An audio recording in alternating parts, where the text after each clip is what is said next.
कुणाच्या पट्टा कुणाच्या गळ्यात असतो? कुणाच्या अगं कुत्रीच्या घरात असतो. मी तुम्हाला कुत्र मी म्हणत कुत्रा दिसतोय का तुला? हा तुम्हाला कुत्र म्हणत नाही मग? ते तोंड आहे की नाही तोंड माझं ते तोंड कुत्र्यावर दिसत नाही कुठली म्हणजे मी कुत्रा आहे तो कोण झालं मग? कोण मी काय कोण आहे का? हे? म्हणजे खरोखर तुम्ही ओळखलं नाही आता का याला जाऊ का गमत बरे हा तुला कशाला काय का हा म्हणजे नाही ओळखला हा बरं म्हातारी हा?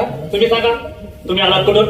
आमच्या गावानं निघालात कुठं? लोकांच्या गावाला त्या गावाचं नाव? गावाला नाव होती पण पाण्यातल्यामुळे बंद ठेवली असतात ते होडगं चालू आहे त्या गावाचं नाव विचारतो मी. गावात नाव आहे हा. हाय की काय गाव असं? बरं गावात राहतो कुठं? जमिनीवर जमीन हाय का